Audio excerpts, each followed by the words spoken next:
فضائل رمضان۔ احادیث مبارکہ میں رمضان کے کون سے فضائل بیان کیے گئے ہیں؟ نمبر 1، اللہ تعالیٰ نے رمضان کے مہینے میں روزے رکھنے کو فرض قرار دیا ہے۔ قرآن مجید کو اللہ نے اس مہینے میں نازل کیا۔ اس مہینے میں لیلۃ القدر ہے، جس میں عبادت 1000 مہینے کی عبادت سے بہتر ہے۔ اس مہینے میں روزے رکھنا اور رات کو قیام کرنا گناہوں کی مغفرت کی سبب ہے۔ رمضان میں جنتوں کے دروازے کھول دیے جاتے ہیں اور جہنم کے دروازے بند کر دیے جاتے ہیں اور شیاطین جکڑ دیے جاتے ہیں۔ اللہ تعالیٰ رمضان المبارک میں ہر رات بہت سے لوگوں کو جہنم سے آزاد کرتا ہے۔ اگر انسان کبیرہ گناہوں سے اجتناب کرے تو ایک رمضان سے دوسرے رمضان تک درمیان کے عرصے میں ہونے والے گناہوں کو مٹانے کا سبب ہے۔ رمضان میں عمرہ کرنا حج کے برابر ہے۔ آپ صلی اللہ علیہ وآلہ وسلم نے فرمایا، انسان جب امام کے ساتھ نماز پڑھتا ہے اور اس کے فارغ ہونے تک اس کے ساتھ رہتا ہے تو اس کے لیے پوری رات کا قیام شمار کیا جاتا ہے۔ بسم اللہ الرحمن الرحیم۔ السلام علیکم ورحمۃ اللہ وبرکاتہ۔ محترم ناظرین، امید کرتی ہوں آپ جہاں بھی ہوں گے خوش ہوں گے، خیر و عافیت سے ہوں گے۔ محترم ناظرین، آئیے ہم سب مل کر اللہ کے آگے گڑ گڑاتے ہیں اور دعا کرتے ہیں، اللہ پاک ہم سب کو آپ کو اس رمضان مبارک کے صدقے ہم پر رحمت فرمائے۔ دعا کرنے سے پہلے میرے چینل کو سبسکرائب کر دیں، شکریہ۔ سب سے پہلے درود پاک پڑھتے ہیں۔ بسم اللہ الرحمن الرحیم۔ اللہم صلی علی سیدنا محمد وعلی آل سیدنا محمد وبارک وسلم۔ اے اللہ، ہمیں حلال روزی نصیب فرما، ہمارے کاروبار میں اپنی رحمت سے برکت اور ترقی عطا فرما۔ اے اللہ، ہمیں اخلاص نصیب فرما، ہمارے دلوں سے بغض، حسد اور کینہ دور فرما، ہم کو دجال کے فتنے اور موت کی سختی سے اور قیامت کی گرمی اور جہنم کی آگ سے دور فرما۔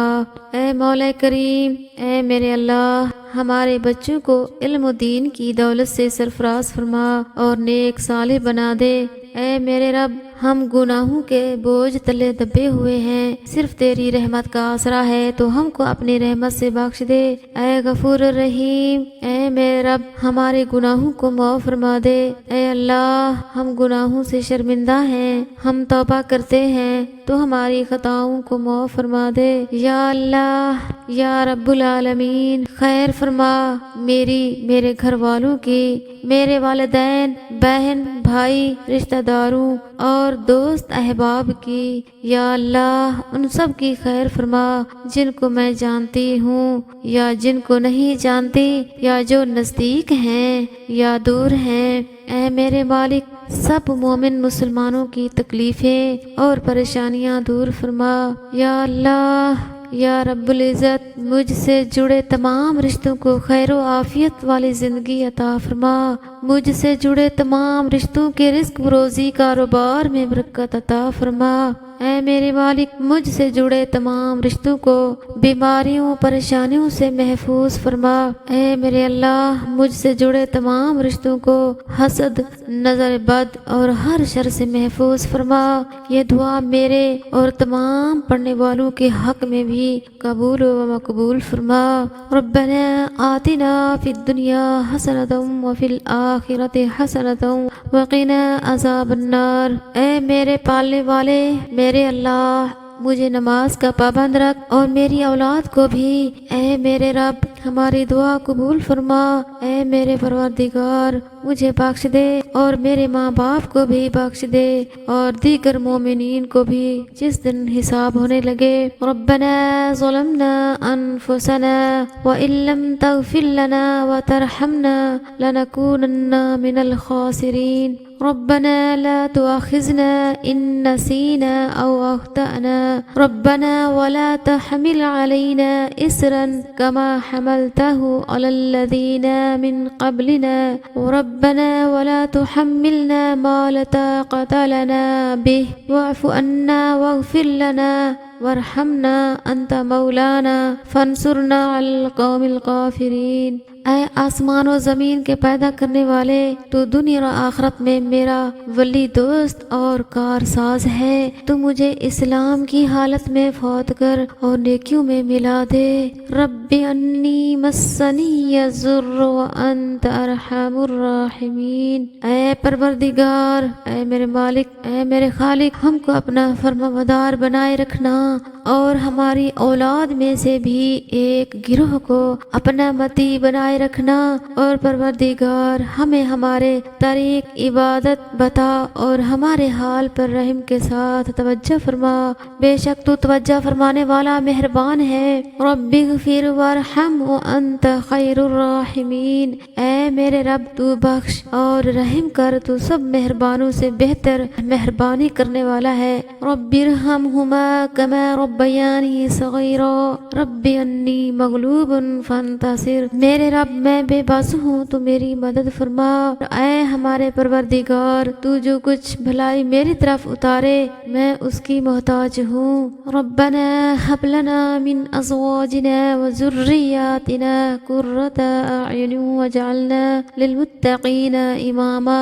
اے ہمارے رب، ہمارے غلطیوں سے درگزر فرما، ہمارے کام میں تیرے حدود سے جو کچھ تجاوز ہو گیا ہو اسے معاف کر دے، ہمارے قدم جما دے اور کافروں کے مقابلے میں ہماری مدد فرما۔ اے اللہ، میں تجھ سے عقل مندی، واضح فہم اور کثرت سے حکمت اور علم کا خزانہ، جہالت کی شفا اور جہالت کے خلاف کفایت کا سوال کرتی ہوں۔ اے اللہ، مجھے حسن کے نور سے مزین کر اور ہمارے چہرے کو نور کے نور سے منور کر۔ اے اللہ، میرے دل کو برے خیالات سے پاک کر، میرے دماغ کو برے خیالات سے پاک کر، مجھے شیطان سے بچا اور مجھے سیدھے راستے پر چلا۔ اے اللہ، مجھے بری عادتوں اور خواہشات کے اندھیروں سے نکال کر عقل اور علم کی روشنی میں لے جا، اور میرے معاملات کے لیے کوئی راستہ اور حل نکال دے۔ میں ٹھیک نہیں ہوں پیارے اللہ، میں بہت درد محسوس کر رہی ہوں، میں ریزہ ریزہ ہو کر بکھر رہی ہوں، مجھے تھام لے، سنبھال لے۔ جس معجزے کی آپ سے امید لگائے بیٹھی ہوں وہ کر دیجئے، بے شک آپ ہی قادر ہیں۔ میری دعا پہ کن فرما کر مجھے سکون دے دیں۔ میری خواہشات بہت چھوٹی ہے، آپ کی رحمت بہت وسیع ہے، میرے ساتھ نرمی کے معاملات فرما کر میری ادھوری دعاؤں کو پورا کر دیں۔ میری مالک، اے میرے اللہ، اس بے تاب نفس اور کمزور جسم پر رحم فرما، اس لیے کہ جو تیرے سورج کی تپش کو برداشت نہیں کر سکتا وہ تیری جہنم کی آگ کو کیسے برداشت کرے گا؟ جو تیرے بادل کی گرج سے کہاں اٹھتا ہے وہ تیرے غضب کی آواز کو کیسے سن سکتا ہے؟ جسے تیری رحمت اور پیار کی عادت ہے وہ تیری ناراضگی کا سامنا کیسے کرے گا؟ یا الہی، ہماری حال پر رحم فرما اور کرم فرما، میرے غفور الرحیم اللہ، اور ہم سب کو معاف فرما اور ہم سب سے راضی ہو جا۔ جب میرے اندر مایوسی کا اندھیرا بڑھنے لگے تو امید کی روشنی بن جانا، اور جب ہر چیز ناممکن ہو جائے تو ہر چیز کو میرے لیے ممکن بنا۔ اے میرے اللہ، ہم سب پہ رحم فرما، اے میرے مالک، ہم سب پہ رحم فرما، تو رحیم و کریم ہے۔ یا حی یا قیوم برحمتک استغیث، یا حی یا قیوم برحمتک استغیث، یا حی یا قیوم برحمتک استغیث، یا ارحم الراحمین۔ حسبنا اللہ و نعم الوکیل، حسبنا اللہ و نعم الوکیل۔ اے میرے اللہ، جو مانگ سکی ہوں وہ عطا فرما، جو نہیں مانگ سکی وہ بھی عطا فرما، مجھے مانگنا نہیں آتا۔ اے میرے مالک، اپنے فضل و کرم سے ہماری دعاؤں کو قبول و مقبول فرما، آمین۔ اللہم صلی علی سیدنا محمد وعلی آل سیدنا محمد وبارک وسلم۔